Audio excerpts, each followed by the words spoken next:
Hello বন্ধুরা, তুলিস world চ্যানেলে আপনাদের সকলকে অনেক অনেক ওয়েলকাম। আশা করি আপনারা সকলেই ভালো আছেন আর আমরাও ভালো আছি। আর আজকের ব্লগটা শুরু করছি। এখন বাজে সকাল 8টা। পাপা খুব সকাল সকাল উঠে যায় ঘুম থেকে প্রতিদিনই। আর ব্লগটা সকলকে দেখার অনুরোধ রইল।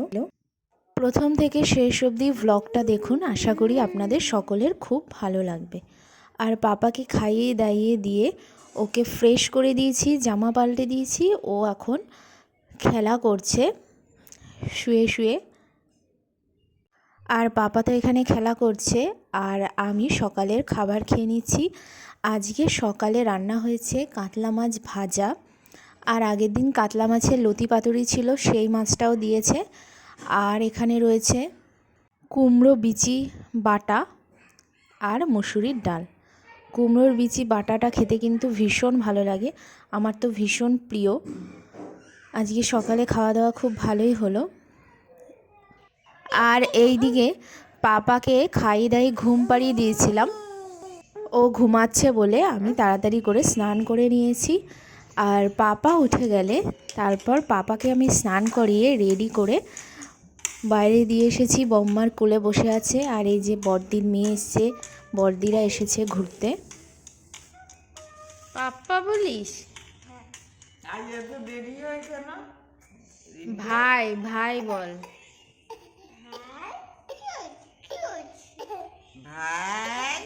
আর মায়েরও হয়ে গেছে স্নান, মা এখন পুজো দিয়ে নিচ্ছে।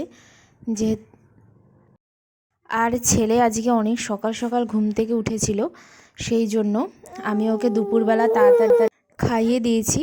আর এখন 2টো বাজে, আমরা খেয়ে নিচ্ছি। আজকে দুপুরে রান্না হয়েছে মূলোর শাক ভাজা, আছে ব্রোকলি আলু দিয়ে তরকারি,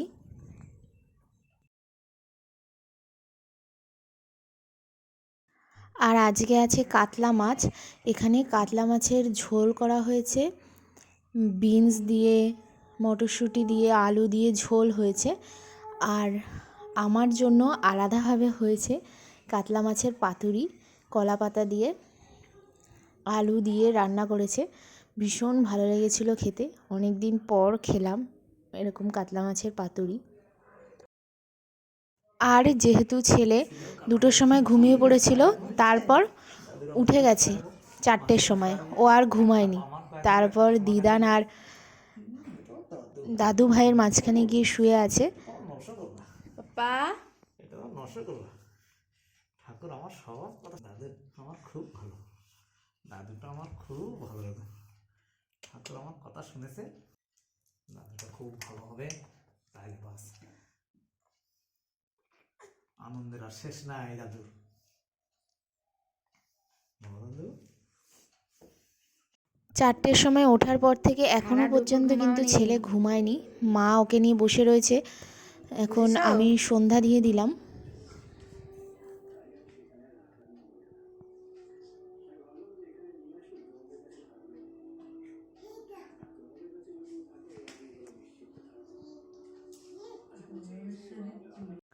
সাড়ে 6টার দিকে ছেলে একটু ঘুমিয়েছে, তার জন্য আমি চলে আসলাম রান্নাঘরে। আজকে সন্ধ্যাবেলা ভাবছি কিছু একটা বানাই, খিদাও পেয়ে গেছে। সেই জন্য আমি এখানে ফুলকপি কেটে নিয়েছিলাম, সেটা গরম জলে আমি সিদ্ধ করে নিচ্ছি।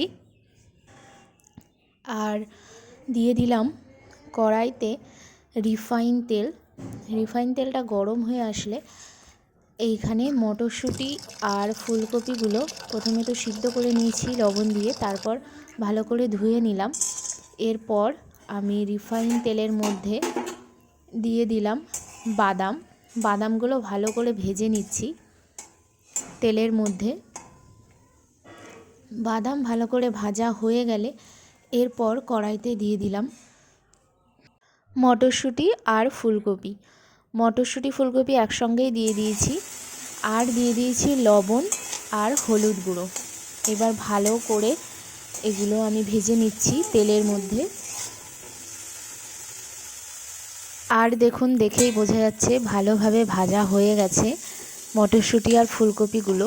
এরপর এর মধ্যে দিয়ে দিচ্ছি আমি একটু ফাঁকা করে, এর মধ্যে একটা ডিম দিয়ে দিলাম।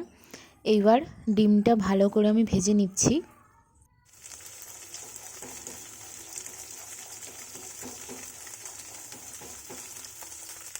ডিমটা ভালো করে ভাজা হয়ে গেছে।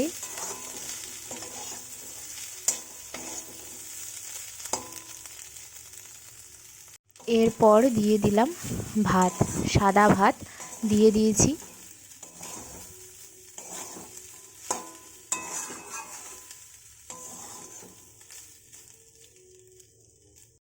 আর ওপর থেকে দিয়ে দিয়েছি ভেজে রাখা বাদামগুলো। এইভাবে ভাত ভাজা বানিয়ে দেখবেন, খেতে কিন্তু ভীষণ ভালো লাগে। আর অবশ্যই কমেন্টস করে জানাবেন আপনাদের আজকের এই ভাত ভাজার রেসিপিটা কেমন লাগলো। আর বাড়িতে অবশ্যই ট্রাই করে দেখবেন। আর ভাত ভাজা খাওয়া হচ্ছে, আমি খাচ্ছি, মাকেও একটু দিয়েছি। আর এই যে খাওয়া দাওয়া হয়ে গেছে। এখন পাপা তো উঠেই গেছিলো আমি রান্না করতে করতে, আর ডিম্মার সঙ্গে এখন খেলা করছে।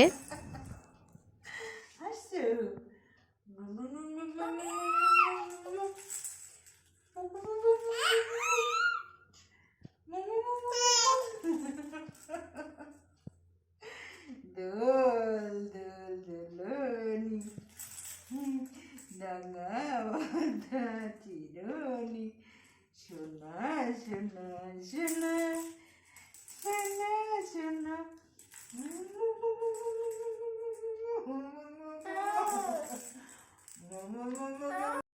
আমি আবার চলে এসেছি রান্নাঘরে। আর এখন আমি পাপার জন্য জল ফুটিয়ে নিচ্ছি। 9:30 বেজে যাওয়ার পর পাপাকে দুধ দিয়ে দিয়েছি, পাপা খাওয়া দাওয়া করছে। আর আমিও এখন খাবারটা নিয়ে নিয়েছি। আজকে আমি খাচ্ছি এখানে কাতলা মাছ। দুপুরে যে রান্না হয়েছিল আমি তো পাতুরিই খেয়েছিলাম, রাত্রে আর পাতুরি খাইনি, ঝোলের মাছ খাচ্ছি। যাই হোক, আমাদের সকলের তো খাওয়া দাওয়া হয়ে গেছে, পাপাকে নিয়ে চলেও এসেছি আমি বিছানার মধ্যে। এখন আমরা ঘুমাবো। আর পাপা মশারি নিয়ে দুষ্টুমি করেই যাচ্ছে। যাই হোক, আজকের ব্লগটা এখানেই শেষ করছি। ব্লগটা ভালো লেগে থাকলে লাইক কমেন্ট শেয়ার করতে ভুলবেন না। আর চ্যানেলটা অবশ্যই সাবস্ক্রাইব করে নেবেন নতুন নতুন ভিডিও পাওয়ার জন্য। আপনারা সকলেই ভালো থাকবেন। দেখা হবে নেক্সট ব্লগে। এখন টাটা।